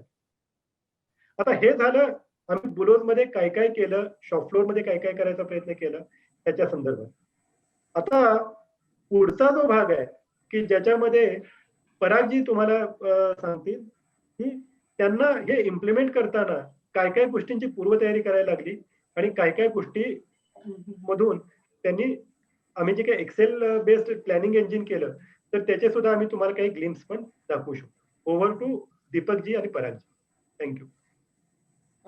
मी आता तेच म्हणणार होतो की तुम्ही ही थेरी सांगितली, त्यानंतर बलोज मध्ये काय काय पद्धतीने त्याचा विचार केलात. म्हणजे बेसिकली लीड टाइम कमी करणे आणि ऑर्डर सिलेक्शन किंवा ड्रॉइंग आणि डिझाईन मध्ये तोच थ्रूपुटचा हा वापरून तुम्ही तो कन्स्ट्रेंट तुम्ही आयडेंटिफाय केलात आणि ते कमी करण्याकरता तुम्ही आता काय काय मग थ्रूपुट तो अचीव्ह करण्याकरता एकतर तुम्ही काय केलं आणि ते करताना तुम्हाला काय अडचणी आल्या या संदर्भात जर का पराग सरांनी काय माहिती दिली तर ती जास्त उपयुक्त ठरेल. येस. बरोबर. धन्यवाद सचिन. आता जसं सचिननी सांगितलं की आणि मी पण आधी सांगितलं की थेअरी ऑफ कन्स्ट्रेंट हे टोटली किंवा अडथळ्यांवरची मात ही टोटली नवीन कन्सेप्ट होती आणि मॅनेजमेंटमध्ये किंवा इंजिनिअरिंगमध्ये ऑपरेशन मॅनेजमेंटमध्ये एक चॅप्टर म्हणून शिकवलं जातं. तिथपर्यंतच त्याचं आपल्याला एक्सपोजर असतं. पण जेव्हा ज्या पद्धतीने हे जेव्हा आम्ही सुरू केलं तेव्हा आता जसे या स्लाइडवर आपल्याला दिसतंय की एक वेगळी सिस्टीम असल्यामुळे पहिले स्वतःला समजून घ्यावं लागेल की हे काय सिस्टीम आहे आणि जोपर्यंत आपण स्वतःला कन्व्हिन्स होत नाही. आता फॉर एक्झाम्पल जसं मी आधी सांगितलं की ISO हे ते याला एक स्टँडर्ड बुकलेट आहे, त्याला ऑडिट असावं, असं सगळे सिस्टीम आहे. याच्यात हे सगळं सेल्फ डिसिप्लिन प्रकार आहे. तर पहिली गोष्ट काय जरुरी होती की आम्ही एक आमचा गोल ठरवणं जरुरी आहे. आणि हॅलो, माझा आवाज येतोय बरोबर? हो, येतोय. गोल जर आता कुठल्याही कंपनीचा गोल जसा इथं लिहिलेला आहे की इज मेक पैसे एकदा आणि नेहमी बनवत राहणे हा गोल आहे. तर जेव्हा आम्ही हे सगळं करायचं ठरवलं आणि जेव्हा इंटरॅक्शन झालं तेव्हा असं लक्षात आलं की याच्यात जरुरी काय आहे, म्हणजे एक नेसेसरी कंडिशन्स म्हणजे या मस्ट आहे. तर एक आमच्याकडे जसं म्हटलं एक IT इन्फ्रास्ट्रक्चर. आता Bullows was having a ERP next नावाचं सॉफ्टवेअर मध्ये मेजॉरिटीली जरी ते बऱ्यापैकी अकाउंटिंगला वापरलं जात होतं तरी त्याच्यात सगळा डाटा होता. म्हणजे त्याच्यात जो मटेरियल फ्लो म्हणजे डॉक्युमेंटेशन फ्लोचा जो डाटा होता तो सगळा त्या ERP मध्ये होता. त्याच्यानंतर दुसरं महत्वाचं जेव्हा प्रॉडक्ट किंवा प्रोजेक्ट मध्ये तुम्ही जर तुम्हाला ERP किंवा IT वापरून करायचंय तर करेक्ट बिल ऑफ मटेरियल किंवा सगळे ड्रॉइंग आणि बॉटआउट्स किंवा त्याचे पार्ट्स हे सगळे असणं जरुरी आहे. दुसरं इन्व्हेंटरी, तुमच्याकडचा स्टॉक जो फिजिकल आणि तुमच्या सिस्टीमचा स्टॉक याचं रिकन्सिलेशन करून ते परफेक्ट असणं जरुरी आहे. आणि त्याच्याच बरोबर पेंडिंग, आता जेव्हा तुम्ही कुठेतरी सुरू करता तेव्हा जे काय तुमच्याकडे तेव्हाच्या ऑर्डर आहेत त्याला आता आमच्या ERP मध्ये घातल्यानंतर आम्ही त्याला सेल ऑर्डर म्हणतो. म्हणजे कस्टमरची PO आली की convert into our internal sale order. तर ती सेल ऑर्डरचा डाटा बरोबर असला पाहिजे की त्याचं काय स्टेटस आहे प्रत्येक ऑर्डर आणि पेंडिंग ऑर्डर आणि आपण काय डेट कमिट केलेला आहे त्या डीलरला असू दे किंवा प्रोजेक्टला असू दे. आता त्याच्यानंतर पुढची म्हणजे तुम्ही मेजरमेंट डिफाईन केले पाहिजे आणि या मेजरमेंटमध्ये थेअरी ऑफ कन्स्ट्रेंट मध्ये सगळ्यात महत्वाचं म्हणजे आम्हाला जो फायदा झाला की एक तर प्रोसेस म्हणजे प्रोजेक्ट प्लॅनिंग इंजिन असू दे किंवा प्रॉडक्ट प्लॅनिंग इंजिन असू दे जे बनवलं ते पूर्ण कंपनी वाईड प्रोसेस डिफाईन झाली आणि प्रत्येकाचा जॉब रोल आणि त्याचा KRA KPI हा डिफाईन झाला. म्हणजे जो आधी कुठलाही असला की एखाद्या कुठल्या तरी डिपार्टमेंटला कॉस्ट रिडक्शन, दुसऱ्या डिपार्टमेंटला मटेरियल वेळेवर आणणं म्हणजे इन्व्हेंटरी, असे खूप क्रॉस होतात आपले जे हे असतात. तर जसे सचिननी सांगितलं की थ्रूपुट किंवा on time in full delivery हे सगळे जे मेजर आहे हे कंपनी वाईड फिक्स होते. म्हणजे ते एकाच लाईनवर सगळे जातात. तर जसे लीड मेजर्स आहेत, on time in full, lead times, buffer, हा सगळ्यात महत्वाचा आहे. खूप आपल्याला मिस आउट करतो कुठली एमआरपी किंवा कुठली सिस्टीम तयार करताना, की सेफ्टी काय करायचं. तर दोन पद्धतीचं मी याच्यात पाहिलं, की एक तर बफरचा एक चांगला विचार केला जातो जो तुम्ही सिस्टीम मध्ये टाकू शकता, आणि दुसरं मर्फी ज्याला म्हणतात, की म्हणजे कुठलीही गोष्ट जी काही घडू शकते, म्हणजे एखाद्या सप्लायरकडचं मशीन बंद पडलं किंवा आपल्या 2 माणसं आज ऍबसेंट आहेत. हॅलो, येते येते. ओके. तर त्याच्यानंतर थ्रुपुट लॉस, म्हणजे आपण ही ऑर्डर एक्झिक्यूट नाही केली तर किती लॉस आपला होतो, पेएबल, रिसिवेबल. आणि याच्यात एक मेजरमेंट पॅरामीटर ठरतात ज्याच्यावर तुम्ही फोकस केलं की मग तुम्हाला लॅग रिझल्ट आपोआप मिळतात. Sachin, next please. येस. हा बरोबर आहे. तुम्ही आता I will- मला एक नाही, जस्ट एक Yes. सेकंड, मला प्रश्न पुढचा विचारायचा आहे की हे तुम्ही येस सर. काय पद्धतीने करायला पाहिजे हे तुम्ही सांगितलं, किंवा जे सचिन सरांनी सांगितलं त्याचं तुम्ही अधिक प्रॅक्टिकली शॉपवरती कुठल्या कुठल्या गोष्टीवर फोकस करायला पाहिजे हे तुम्ही सांगितलं. परंतु तुम्ही जी काही धोरणं आखलीत ती ऍक्च्युअल प्रत्यक्षात आणताना तुम्हाला काय चॅलेंजेस झाले त्याविषयी काय सांगू शकाल का? बरोबर. तर याच्यात सगळ्यात पहिले जसं मी सांगितलं, ही टोटल नवीन सिस्टीम आहे. त्यामुळे पहिले स्वतःला सिनियर मॅनेजमेंट किंवा जे ओनर्स आहे या सगळ्यांनी ती पहिले शिकून घेणं जरुरी आहे. त्याच्यासाठी गोल पुस्तक किंवा भरपूर डाटा अवेलेबल आहे. अगदी 3 बॉटल व्हिडिओ सारखा सिंपल व्हिडिओ जो तुम्हाला कन्स्ट्रेंट, म्हणजे जे सचिनने एक डायग्राम दाखवली त्या पद्धतीचा आहे. तर तो एक सेल्फ स्टडी असणं जरुरी आहे. दुसरं, ट्रेनिंग. तुमच्या एंटायर टीमला एका प्लॅटफॉर्मवर आणणं हे फार जरुरी आहे याच्यात. म्हणजे अगदी सिक्युरिटी पासून ते टॉप हेड ऑफ पर्यंत सगळ्यांना थ्रूपुट हा कन्सेप्ट काय आहे, आणि वेटची याच्यात असं बऱ्याच गोष्टी आहे की आता तुम्ही जेव्हा हे करता तेव्हा प्रत्यक्ष स्वतः इनिशियल लेवलला तरी जोपर्यंत ही सिस्टीम डेव्हलप होत नाही तोपर्यंत सिनियर मॅनेजमेंटनी अगदी पूर्ण त्याच्यात इन्व्हॉल्व्ह होणं जरुरी आहे. आणि I should appreciate the yes team किंवा हे जे करतात की they work with you in tandem, आणि अगदी टोटली तुमच्या प्रत्येक प्रोसेस अँड ऍक्टिव्हिटीमध्ये इन्व्हॉल्व्ह होऊन तुम्हाला ते थेअरी ऑफ कन्स्टेंटचे प्रिन्सिपल्स अप्लाय करायला खूप मदत करतात. दुसरा एक महत्वाचा अडथळा येतो म्हणजे पॉलिसी. की पॉलिसी आता थेअरी ऑफ कन्स्टेंट सांगतं की तुमचा वेट टाइम, कुठल्याही प्रोसेस मधला वेट टाइम हा कमी असला पाहिजे. जसं सचिनने सांगितलं की कुठलीही प्रोसेस जर असेल तर त्याचा टच टाइम म्हणजे ऍक्च्युअल काम हे खूप कमी असतं. पण तुम्ही काहीतरी वेट करत असता, तुम्हाला कुठलं तरी मटेरियल यायचं असतं, कुठलं तरी डॉक्युमेंट यायचं असतं, तर तुमचा जो वेट टाइम आहे तो तुम्ही फोकस करून कमी केला पाहिजे. आणि त्याच्यासाठी सगळ्यात म्हणजे तुम्ही एक अशी सिस्टीम पाहिजे तुमच्याकडे की जी तुम्हाला कळू शकेल की हा वेट टाइम झालेला आहे. दुसरं एक महत्वाचं म्हणजे डिसिप्लिन लागते. तुम्ही याच्यात मिक्स ऑफ ईआरपी किंवा आयटीचा हे करतं, तर सगळा डाटा तुमचा त्या सिस्टीम मध्ये डे टू डे गेला पाहिजे. नाहीतर जो तुम्हाला आउटपुट मिळेल त्याच्यातनं तो तुम्हाला बरोबर मिळणार नाही. आणि जसं मी सांगितलं की याच्याने आम्हाला प्रोसेस, जॉब रोल, मेजरमेंट हे सगळे खूप झाले. दुसरं एक पॉलिसीच्या दृष्टीने मी जर म्हटलं तर भरपूर कंपनीमध्ये पॉलिसीज असतात. एक स्ट्रिक्ट ठरलेली वर्षानुवर्षाची पॉलिसी असते की 3 कोटेशन घेतल्याशिवाय परचेस ऑर्डर काढायची नाहीये. तर असे कुठेतरी मॅनेजमेंट किंवा सिनियर टीमला इंटरव्ह्यू करावं लागतं की असे पॉईंट शोधून काढावे लागतात की ज्यांनी कुठं हे आपला वेट टाइमचा इफेक्ट येऊन नको असलेली, म्हणजे जिथं बऱ्याच जागी अशी वेळ येते आणि जी प्रॅक्टिकली मी अनुभवलेली आहे की टाइम वर्सेस कॉस्ट तुम्ही काय चूज करणार, हा एक नेहमी प्रॉब्लेम असतो. आणि बरेचदा थेअरी ऑफ कन्स्टेंट तुम्हाला सांगते की पहिला प्रेफरन्स टाइमला द्या, कारण तुम्ही मोकळे झाल्यानंतर जसं सचिननी सांगितलं तो रिसोर्स तेव्हा तो अवेलेबल होईल आणि मग तुम्ही त्याच्यातनं जास्त पैसे अजून जनरेट करू शकतो. दुसरी गोष्ट, ट्रेडिशनल माइंडसेट आहे अकाउंटिंगच्या दृष्टीने. जसं मी सांगितलं, आज जर मी एक ओनर म्हणून जर बघायचं झालं तर मला बॅलन्स शीट किंवा हे एक स्टॅट्युटरी रिक्वायरमेंट आहे, त्यांनी मला day to day weekly decision घेण्यासाठी मदत होत नाही. तर ह्याचे जे मेजरमेंट्स आहेत, थ्रूपुट, नंतर टी बाय ओई वगैरे, हे सगळे फार इम्पॉर्टंट आहे. एक महत्वाचा अजून मला जो सांगायचा आहे सगळ्यात म्हणजे ऑपरेटिंग एक्सपेन्स, जो फिक्स कॉस्ट आहे ज्याच्यावर सगळेच जण फोकस करतात, तो खूप इम्पॉर्टंट पॅरामीटर आहे. पण होतं काय की मी अशा बरेच मशीन शॉप पाहिलेले आहेत आणि त्याच्या थ्रूपुटला की तुम्ही सगळं त्याच्यावर लोड करता. आणि मग तुमचं एम काय आहे की मी एकदा ठरवलं की मला माझा या वर्षीचा धंदा करण्यासाठी ह्या मशिनरीज पाहिजेत, हे लोक पाहिजेत, एका सर्टन लेवलला माझी फिक्स कॉस्ट जर फिक्स झाली तर त्याच्याकडे कुठंतरी थोडं दुर्लक्ष केलं पाहिजे.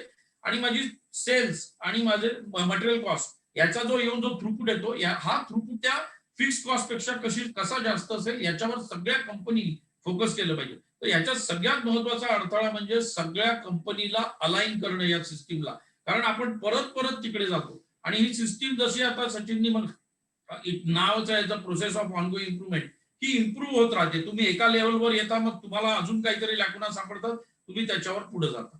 या पद्धतीने आम्हाला त्याच्यावर आम्ही काही अडचणी आल्या आणि मग त्याच्यावर असे उपाय काढले, ज्याच्यात या स्कीमचे आम्हाला खूप उपयोग झाला. ग्रेट. ओके, आता हो सॉरी सर, माझे तुमच्याकडनं आता काय पुढचे इनपुट तुम्ही माहिती देताय ना?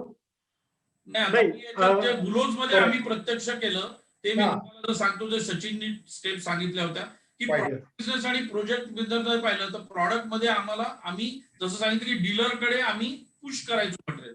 तर टीओसीच्या पद्धतीने ती फुल सिस्टीम आहे. म्हणजे तुम्ही काम केलं पाहिजे डीलर बरोबर सेकंडरी मार्केटमध्ये, की जिथं तो अजून प्रॉडक्ट विकू शकेल तो घेईल, ज्याने तुमची इन्व्हेंटरी, तुमची कॅश सायकल सगळी इम्प्रूव्ह होते. आणि प्रोजेक्ट मध्ये naturally it is very difficult ते पहिले प्रेडिक्ट करणं. तर एक सिस्टीम अशी जनरेट झाली की ज्याने आम्हाला अँटिसिपेट करू शकतो. त्यातलं पहिलं होतं आयडेंटिफाय द सिस्टीम कन्स्टेंट. तर सिस्टीम कन्स्टेंट क्लिअरली होता, जे या टीमनी सचिनच्या टीमनी काम करून केलं, की प्रॉडक्ट मध्ये असेंब्ली, म्हणजे असेंब्लीला येऊन आमचं बऱ्याचशा गोष्टी थांबायच्या आणि असेंब्ली मधून जेवढा पुढे जायचा तो आमचा फ्लो व्हायचा. त्याच्या आधी मटेरियल येऊन पडलं आणि असेंब्लीला जर काम नाही झालं तर काहीच उपयोग नाही येऊन पडून. तर तिथं इन्व्हेंटरी रिडक्शन, कॅशला खूप उपयोग झाला. प्रोजेक्टमध्ये डिझाईन, जसं काही जागी काही वेळा तुम्हाला कन्स्टंट अज्युम करावे लागतात. तर डिझाईन मधून जेवढं ड्रॉइंग, जेवढं बिल ऑफ मटेरियल बाहेर जाईल ते पुढे, कारण एक्झिक्युशनला प्रॉब्लेम नाही आहे. We have lot of suppliers, we have lot of other way. तर त्या पद्धतीने हे कन्स्टंट इथं डिफाईन केलेलं आहे. Sachin, next please. So this was the first step. Second was then you get how to define exploit the system, जे सांगितलं की इथं आम्हाला एक्सेल बेस, म्हणजे यस टीमनी आम्हाला, मी पुढे त्याचे काही हे दाखविले एक शॉर्ट मध्ये सॅम्पल, की एक एक्सेल बेस प्लॅनिंग शीट बनवलं आणि हे प्लॅनिंग शीट त्यांनी इंटिग्रेट केलं आमच्या एक्झिस्टिंग ईआरपीशी. म्हणजे डाटा सगळा ईआरपी मधनं येतो आणि आय वुड ऑलवेज से की दिस इज अ कस्टमाइज्ड, हे कुठेही दुसरीकडे असं वापरलं. So the advantage of this theory of constraint it is not like ISO एक वन टाइम दिलेलं, ही एक सिस्टीम आहे जी पर्सनलाइज आणि कस्टमाइज डेव्हलप करता येऊ शकते. दुसरं कॉमन प्रायोरिटी मी जे सांगितलं की कंपनी अक्रॉस, म्हणजे उद्या मी प्रोजेक्टचा सिक्वेन्स ठरवला किंवा ऑर्डर्सचा सिक्वेन्स ठरवला तर तो कंपनी अक्रॉस सगळे फंक्शन्स त्या सिक्वेन्सवर काम करणार. दुसरं मी आता मगाशी सांगितलं की टच टाइम आणि वेट टाइम, म्हणजे टच टाइम हा नेहमी छोटा असतो, वेट टाइम हा कमीत कमी केला पाहिजे. दिस इज ऑल्सो की आम्हाला WIP लिमिटेड करावी लागली.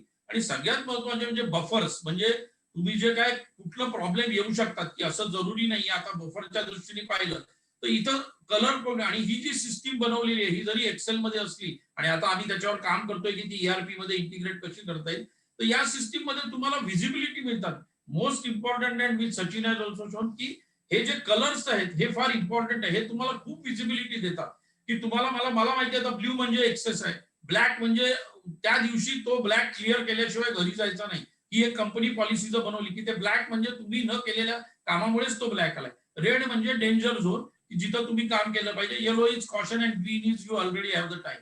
Sachin please go back. Hello. Yes. ही एक तुम्हाला येस. तर याच्यामध्ये तुम्ही जर पाहिलं एक मॉनिटर रिपोर्ट, की जे पर्टिक्युलरली कसं आहे की तुम्ही एखादी कुठली जरा सिस्टीम बनवली तर तुम्हाला मॅनेजमेंटला किंवा सिनियर टीमला किंवा हेड किंवा ओनर कोणालाही हे बघणं जरुरी आहे की मला ती व्हिजिबिलिटी दिसली पाहिजे. आणि every day at our both product and project दिसतील. हे जे मॉनिटर चार्ट्स आहेत हे टीव्हीवर लावलेले आहेत, हे डिस्प्ले केलेले आहेत. त्यामुळे सकाळी 10 वाजता आल्यानंतर याच्यामधला चेंज हा दररोज मॉनिटर केला जातो. फॉर एक्झाम्पल आता मी हे नंबर ऑफ प्रोजेक्ट्स आहेत, या प्रोजेक्टचं सिक्वेन्स मॅनेजमेंट किंवा सिनियर टीमनी ठरवलेलं आहे. या सिक्वेन्स मध्ये इथं क्लिअरली कळतं की डिझाईन कडनं किती इंडेंट पेंडिंग आहे. ब्लॅक म्हणजे अजून त्यांनी किती, हे एक्झाम्पल म्हणून आहे, ब्लॅक म्हणजे अजून कितीवर काम केलेलं नाही. आणि डिझाईन, पीओ, GRN अशी ईआरपी मधनं हा डाटा घेऊन हे नंबर दिले जातात. आता माझ्या दृष्टीने काय आहे, मी आल्यानंतर या चार्ट कडे बघणार आणि सांगणार परचेसला या सेकंड प्रोजेक्टचं चार्ट तुझं ब्लॅक आहे किंवा हे जे टोटल ब्लॅक आहे हे आज क्लिअर केले पाहिजे किंवा मला हे 2 दिवसात क्लिअर करून हे पुढे गेले पाहिजे. तसं तुम्ही पाहिलं की GRN, मग हे मटेरियल परचेस ऑर्डर झाल्यानंतर आलं का, आल्यानंतर बिलिंग झालं का, या सगळ्या लेवलचे हे मॉनिटर चार्ट हे ट्रॅकिंग केल्यानंतर खूप सोपे पडतात. आणि याने तुम्हाला म्हणजे क्लॅरिटी आणि ट्रान्सपरन्सी मिळते की कोणी याच्यात ना, फक्त याला मी जसं सांगितलं की तुमचा डाटा एंट्री हा फार इम्पॉर्टंट आहे. तसंच एक वीकली स्कोअर कार्ड आहे, जो स्कोअर कार्ड मी तुम्हाला दाखवीन की हा खरंच खूप इम्पॉर्टंट आहे की तुम्हाला जे लीड लॅक, म्हणजे आता याच्यात हा स्कोअर कार्ड जर तुम्ही पाहिला त्या स्कोर कार्डचं महत्व काय आहे की तुम्हाला आठवड्याचं याच्यात टीओसी प्रमाणे ते मॉनिटर केलं जातं की ऍव्हरेज ऑफ 13 वीक, कारण एकेका आठवड्याचा जर फिगर घेतली तर कदाचित खूप अपडाऊन होऊ शकतात. तर ते 13 वीक्स आधीचे आणि या आधीचे 12 आणि हा एक असा 13वा धरून त्याचे फिगर. आता त्या प्रॉडक्ट वाईज थ्रूपुट काय आहे आणि हे वीकली तुम्ही मॉनिटर केलं की तुम्हाला कळतं की तुम्ही कुठं वर जाताय, कुठं खाली जाताय आणि कुठं तुम्ही पुढच्या आठवड्यासाठी किंवा या करंट आठवड्यामध्ये फोकस केला पाहिजे. तर मी याच्यात हेच सजेस्ट करीन की हे खूप डिटेलमध्ये आहे, खूप म्हणजे अजून डेप्थमध्ये आपण जाऊ शकतो. वेळेअभावी मी जेवढं आहे तेवढं तुम्हाला एक्सप्लेन करायचा आम्ही प्रयत्न केलेला आहे. आणि मला वाटतं की ज्यांना अजून इंटरेस्ट आहे त्यांनी याच्यात सचिनना कॉन्टॅक्ट करून किंवा they are welcome to visit Bullows also any time. आणि याच्यात अजून माहिती करून पण I have seen that this work very well help आणि it has given us lot of opportunity to increase our business, make us more disciplined and focus on the business. Great, फारच छान. म्हणजे एका पद्धतीने आपण एक पारंपरिक पद्धतीने काम करण्याकडे जर का आपण वेगळ्या लॉजिकल अधिक शास्त्रीय पद्धतीने बघितलं तर ती सिस्टीम आपल्याला कशा चांगल्या पद्धतीने आउटपुट देऊ शकते याचं चांगलं उदाहरण तुम्ही दोघांनी आज आमच्या समोर मांडलेलं आहे. मला सचिन सरांना एक शेवटचा प्रश्न विचारायचा आहे की तुम्ही आता जसं बलोजला तुम्ही हे अंमलबजावणी करता मदत केली तशा इतर अनेक कंपन्यांना मदत केलेली. आता आपल्या श्रोत्यांमध्ये काही बऱ्याचशा कंपन्यांचे लोक आहेत तुम्हाला ऐकतायत. तर मुळामध्ये अशा पद्धतीचे बदल करताना ओव्हरऑल टीमच्या मानसिकतेमध्ये काही बदल घडवून येण्याची गरज तुम्हाला वाटते का? तो कशा पद्धतीचा असला पाहिजे? माझ्या मते दोन गोष्टी इथे फार महत्वाच्या आहेत आपल्या मानसिकतेमध्ये. पहिली गोष्ट म्हणजे काय तर स्टेटस कोला चॅलेंज रोजच्या रोज करता यायला पाहिजे, की मी एकदा काहीतरी ठरवलंय तेच चालू आहे वर्षानुवर्ष, तर असं नाहीये. कारण थिअरी ऑफ कन्स्टेंट्स मध्ये जर का बघितलं तर तुम्ही तो लिव्हरेज पॉइंट शोधता आणि शॉर्टेस्ट पॉसिबल टाइम मध्ये तुम्ही जे इम्प्रुव्हमेंट्स असतात तर ते आणता. तर पहिल्यांदा स्टेटस कोला चॅलेंज करण्याची म्हणजे प्रत्येक उद्योजकाची मानसिकता पाहिजे. अगदी आणि बरोबर. दुसरी महत्वाची मानसिकता आहे ते म्हणजे नवीन, म्हणजे तुम्हाला जोवर तुम्ही कन्व्हिन्स होत नाही तोवर तुम्ही त्याला डिबेट करा. पण एकदा का तुम्ही कन्व्हिन्स झालात तर ही सुद्धा एबिलिटी पाहिजे की बाबा मला आता हे मी कन्व्हिन्स्ड आहे. मग ते जर का मला अंमलात आणायचं असेल तर कधी कधी म्हणजे मालक आणि रिसोर्सेस यांच्या प्रायोरिटीज वेगवेगळे असू शकतात. काही कधी कधी एम्प्लॉई सुद्धा कम्फर्ट झोन मध्ये असतील तर त्यावेळेला त्यांना काहींच थोडं स्ट्रिक्ट होऊन जे आपल्याला पाहिजे ते करवून घेता येण्याची क्षमता पाहिजे. म्हणजे जसं परागजींनी सांगितलं की ब्लॅक आलं की बाबा तुम्ही घरी नाही ते म्हणजे आय एम नॉट एक्सपेक्टिंग की त्यांनी स्ट्रिक्ट व्हावं, पण ऍट द सेम टाइम ती सेन्सिटिव्हिटी आणणं हे फार महत्वाचं आहे माझ्यावर. आणि ते इंडस्ट्रीची गरज आहे. आता तर आपल्याला भारताबरोबर इतरांच्या बरोबर सुद्धा कॉम्पिटिटिव्ह व्हायचं असेल तर ही एक चांगल्या पद्धतीची संधी आहे असं मला वाटतं. Very good. येस. फार चांगल्या पद्धतीने विश्लेषण तुम्ही सद्यस्थितीतल्या समस्यांचं आणि त्याच्यावर कशी मात करता आली बलोज सराया कंपनीला याचं उदाहरण तुम्ही सर्वांसमोर मांडलेलं आहे. प्रश्न काही अजून कुणाचे आलेले दिसत नाहीयेत. तर कुणाला अजूनही प्रश्न असतील तर पुढच्या 1-2 मिनिटांमध्ये जर का तुम्ही टाईप केलेत तर आपण त्याची उत्तरं देऊ शकू. आलेत का? हा, आलेत सर काही प्रश्न. आले काही 1-2 प्रश्न आलेले आहेत. एक प्रश्न आहे की which software do you use for enterprise resource planning. तर बुलोज मध्ये ERP नेक्स्ट नावाचं एक ओपन सोर्स सॉफ्टवेअर आहे आणि मला वाटतं यस टीम आता त्या सॉफ्टवेअर कंपनी बरोबर हे टीओसीचं त्यांच्याबरोबर इंटिग्रेट करायचं काम पण करत आहे. कुठलंही सॉफ्टवेअर चालतं कारण या सॉफ्टवेअर मध्ये तुम्हाला फक्त डाटा पाहिजे, बाकी तुम्हाला सिस्टीम एक्सेलवर बनवून नंतर ती सॉफ्टवेअर मध्ये इंटिग्रेटच करावी लागते. कारण कुठल्याही सॉफ्टवेअर टीओसीचं सॉफ्टवेअर रेडीमेड येत नाही. जे काय माझ्या किंवा आलं तरी ते मला वाटतं एक्झॉर्बिटंट प्राइजेसला ओव्हरसीज मध्ये अवेलेबल आहे, जे काय आम्ही चौकशी केली होती. तर आपल्याला इंडिजनाइज जी पद्धत आहे की ERP प्लस एक्सेलचं मिक्सचर केलं. याच्यात एक प्रश्न मला आला डोक्यात तो मी विचारतो की आता बऱ्याचशा कंपन्यांमध्ये जो डाटा आहे तो मॅन्युअल फीडिंगची व्यवस्था बंद, कारण त्याच्यामध्ये टेम्परिंग किंवा काही चुका होण्याची शक्यता खूप असते. म्हणून डायरेक्टली मशीन कडनं तो डाटा सिस्टीमला फीड करता यावा अशी व्यवस्था केली असते जेणेकरून अचूक जास्तीत जास्त डाटा आपल्याला मिळू शकतो. तर अशी काही व्यवस्था टीओसी डाटा तो घेण्यामध्ये काही केलेली आहे का? दोन गोष्टी आहेत त्याच्यात. इक्विपमेंट स्पेसिफिक जर का आपल्याला काही इनपुट्स पाहिजे असतील तर तर त्या इक्विपमेंटमध्ये जर का तशी डेटा स्टोरेज वगैरे कॅपॅसिटी असेल तर ते आम्ही करतो.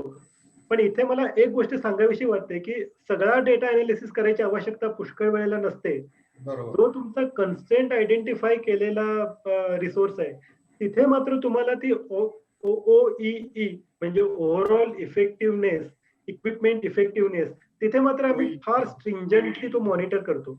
इतर ठिकाणी बरं. मात्र तो मॉनिटर केला जाऊ नये अशा स्पष्ट मताचा मी आहे. कारण मग ते ओव्हरऑल एफिशियन्सीच्या नावाखाली आपण ते म्हणजे नको ते रिझल्ट यायला चालू होतं. त्यामुळं तिथे तेवढाच फोकस केला जावा एवढी अपेक्षा. ओके. आपल्याकडे अजून 2 प्रश्न आलेले आहेत. एक आहे तो अनंत बगाडे यांचा आहे की which videos of TOC do you recommend to see? कुठले व्हिडिओ आम्ही बघावेत टीओसी समजून घेण्याकरता, असा एक प्रश्न आहे. आणि दुसरं कामेश पाटील यांचा प्रश्न आहे की how to train people on ERP which who cannot handle computer? Okay. मला वाटतं व्हिडिओ बद्दल तर सचिन सांगू शकतील, पण एलुगुरडचे भरपूर व्हिडिओज आणि इनफॅक्ट एक सांगायचं राहिलं की थेअरी ऑफ कन्स्ट्रेंटचं मला पुढे एवढा त्याच्यात इंटरेस्ट निर्माण झाला की त्याच्या परीक्षा पण असतात.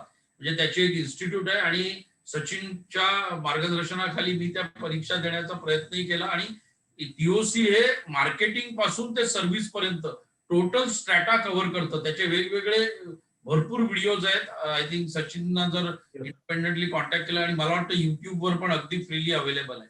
आणि तिला ट्रेन करणं, ज्यांना कॉम्प्युटर येत नाही तर त्याला सिंपलच आहे की तुम्हाला पहिले त्यांना तयार करावं लागेल. कारण मॅन्युअली ही सिस्टीम किंवा कुठलीही सिस्टीम वर्कआउट होणार नाही, ती पर्सनलाइज राहील. ERP किंवा सॉफ्टवेअर मध्ये जिथं डाटा स्टोअर करून तुम्ही जर तो रिपीट वापरू शकला तरच त्याच्यात अॅक्युरसी आणि चुका कमी होईल. बरोबर. एक फक्त व्हिडिओ त्यांना मी रिकमेंड करेन, ते म्हणजे 3 बॉटल व्हिडिओ. असं जर का त्यांनी युट्यूब वरती टाकलं तर एक छान 6 मिनिटांचा व्हिडिओ येईल. 3 bottle video. Okay. Sachin sir, आणखी एक प्रश्न आलाय. पुरोहित नावाचे आपले प्रेक्षक आहेत, त्यांनी असा प्रश्न विचारलाय की आमचे प्रॉडक्ट स्टँडर्ड आहेत आणि त्याच्यामध्ये जास्त व्हरायटी आहे, तर अशामध्ये आम्ही मेक अँड स्टॉक पॉलिसी आम्ही वापरू शकतो का? त्याच्यामध्ये टीओसीचं म्हणणं काय अशा पद्धतीच्या कामामध्ये? इनफॅक्ट ही चांगली केस असू शकेल टीओसी साठी. तर त्याच्यामध्ये त्याचा जो काही पाठीमागच्या साधारणतः 6 महिन्यांचा आपल्याला सेल्स हिस्ट्री शोधायला लागेल. आणि सेल्स हिस्ट्री अनालाइज करून कुठले कुठले प्रॉडक्ट हे मेड टू अवेलेबल आपल्याला ठेवता येतील आणि कुठले कुठले प्रॉडक्ट हे एटीओ म्हणजे यामध्ये 3 प्रकारचे प्रॉडक्ट आपल्याला करता येऊ शकतील. एक म्हणजे ज्यांची मार्केटला इमिजिएटली रिक्वायरमेंट आहे, म्हणजे त्यांचा टॉलरन्स टाइम, म्हणजे मला ऑर्डर जनरेट झाल्यापासून ते त्याला कस्टमरला कधी पाहिजे, तर काही काही प्रॉडक्टचा टॉलरन्स टाइम 0 असतो. उदाहरण द्यायचं झालं तर कोलगेटची जी रिक्वायरमेंट आली तर तो ह्या दुकानात आहे का, नसेल तर मी दुसरीकडे जातो. तर कुठले प्रॉडक्ट त्यांना इन दी स्टॉक ठेवायला लागतील ते झाले MTA, मेड टू अवेलेबिलिटी. दुसरा असा एक कॅटेगरी करता येईल ते म्हणजे ATO, म्हणजे त्याला लागणारे रॉ मटेरियल आपण ठेवायचं, पण ऑर्डर आली तरच ते असेंबल करायचे, नाहीतर असेंबल करायचे नाही. तर आणि त्याच्यामध्ये आपल्याला लिमिटेड टाइम मध्ये म्हणजे साधारणतः ऑर्डर आल्यापासून 4 दिवसात 3 दिवसात आपण ते प्रोडक्शन करून डिस्पॅच करू शकतो. तशा प्रकारचे ATO पण करता येऊ शकतात.